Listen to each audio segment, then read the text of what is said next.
You're watching Fishing in Germany, and in this video, I'm going to talk about some very easy mistakes that people make very commonly, especially if you're kind of new to fishing. Those are things that hopefully you can learn to avoid and not do so often. But I think everyone does some of these things still, even if you're fishing for a long time.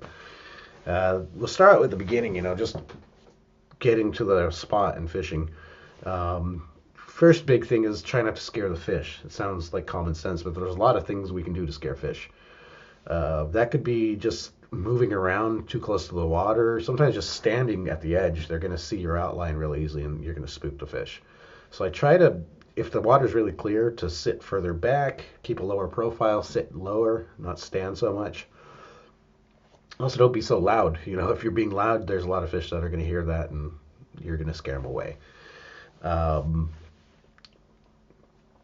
Casting. There's when we're casting, we're splashing into the water, and that's going to scare fish. So one good rule to follow is after I cast, I'm going to reel in a little bit, so I'm not in that same spot where I just splashed in the water. Where I live, I can fish with two poles at the same time. So that's another thing I try to do is one, I cast into two different areas, not right next to each other, and I'll try two different spots because a lot of times I'm on a river, so that helps to find where that good spot is. If there's an ideal spot, then I start going to that spot with both lines. But I'm trying not to keep splashing around. So when I reel in to recast, I'm gonna reel in the next ball right away after I'm done with that, and try to do those at about the same time, so they have some time to sit there undisturbed and hopefully get a bite. Another easy mistake is to how often you're casting and checking your line. You don't want to do it too often. You don't want to wait too long, because a lot of times if you wait long, you reel in, you'll see there's a bunch of leaves or something on your hook, or your bait is gone. So depending on where you're at and the conditions and the activity of the fish, that's going to change how often you're going to want to check your line. Sometimes, especially in the warmer weather, there's a lot of little bait fish that are coming and taking my worm or my bait, my corn, whatever. So I have to, every little bite, after a little bite and I don't get anything else, I'm going to check it. And usually in that case, there's something that went wrong. It's caught up in some weeds or some leaf, or the bait is gone. Also, if I'm keep going to the same spot and nothing, it's just totally dead, it's time to try to change spots. I might not necessarily have to get up and move to a different spot. I'm just going to cast in different areas and try to find maybe where the fish are at. Also, when you're feeding, if you're throwing food out in the water, chumming, it's good to throw it right where your line is, but it's also going to be bad to throw that in a big ball and splash and scare all the fish away where your line is at. So ideally, if there's a current, I'll throw it, a few meters away from the current upstream so that it drifts down into where I'm casting. If there's no current, you're in a lake or a pond, then you want to try to feed when you first get there. Start throwing your food out, and then that's where you want to cast, of course. Then say you got a bite. There's other mistakes you can make. One is just sitting there waiting for something for it to hook itself, or just trying to set the hook right away. You want to kind of get used to what that bite is, if it's a little nibble or if it's really something like it's starting to take the hook.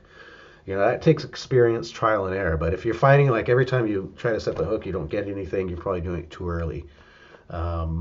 If you're finding oh, the rod's totally getting hit and you wait too long and there's nothing, then you're taking too long. It's going to depend on the species of fish too. So that also comes down to how, once it's on, say you set the hook, you got that fish on the line, there's a lot of mistakes you can make there too. One that's really easy, especially if you're new to fishing, is it's like you get too excited and you start reeling in really fast. That's a really easy thing to do. I've done it a million times and I lose fish that way. So you got to take your time with it. Let the fish, if they want to run, set that drag so they can pull. You don't want the line to go loose. You want to keep the rod up and you just keep tension on it. And if they want to run, let them run. You just let the fish tire itself out. If you're trying to just muscle it in, chances are you're going to just rip the hook out of its mouth, or your line is going to snap and it just doesn't go very well. This stuff does take experience, of course. There's different species that I have to react a little differently to how I catch them. If it feels like a carp, I'm going to let it run a lot because it's going to have a lot of energy and it's going to fight a lot.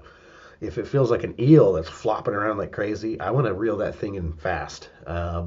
Keep the rod up high, because if I don't, the eel is like a snake and it can wrap around a rock and I'm going to get snagged up. Um, it does take a bit of experience, but just usually it's really easy to just get overexcited and reel in too fast. Um, then let's talk about we're getting that fish to the shore and we're trying to get it in the net. A lot of things can go wrong there too. Trying to net the fish too fast is usually not a good thing. One problem I remember experiencing, just getting used to stuff and just trial and error, is getting that fish to the shore and okay, grab the net quick, and I'm pulling the fish almost out of the water at that point. So of course it's changing the way gravity works and you're going to rip the hook out. So I'm trying to get that fish close to the shore, but wait till it starts to even go like a bit sideways so you see it's getting tired. When I net it, I want to go get that net. I don't want to scare it with the net. I'm trying to get that net in the water and then slowly kind of bring them close over the net. Try to do it head first. That's going to help a lot. If you're on a bank of a river and you got to reach down and it's a bit of a reach, you have a long pole for the net, it's going to be really hard to get a big fish in there. There's no leverage.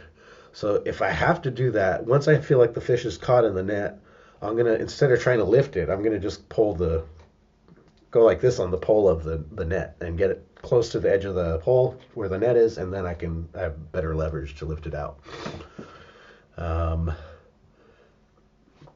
Your drag, make sure your drag is set okay, and whenever I'm fighting a fish, I'm usually constantly adjusting my drag. So it has I can feel when it wants to pull, I can hear that drag going.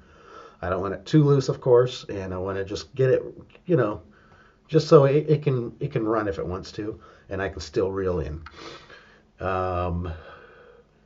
Preparation is key for a lot of this stuff. So like, there's a lot of things. One, like a common one, is keep your net close by. It sounds like common sense, but it's super easy to do. I still make this mistake. Sometimes I'll catch a fish, I'm getting it off the hook, and then I get a bite on the other pole. So I run over and start fighting that fish, and then I realize, oh shit, my net's behind me. I can't reach it. So always keep that net next to you. If you're moving down using a lure or something, walking up and down the line of the water, have that net in your hand and constantly right next to you. Because once you hook the fish, you know how it is. You can't just drop the pole and grab the net. Or you're trying to do it one-handed, and it's easy to lose the fish that way. For preparation, you want to have everything you need, of course. That's probably a whole different video, so I'm going to go into that stuff separately, of just essentials I bring with me when I'm fishing and things that are good options to have with you. But I think those are the most common mistakes, and these are the ones that are coming off the top of my head with a small cheat sheet here. But yeah, this video, it's trying to just giving some of my mistakes I've made, so people hopefully don't repeat them. And any other suggestions on this, I'm very open to hearing, so please put them in the comments. Thanks for watching.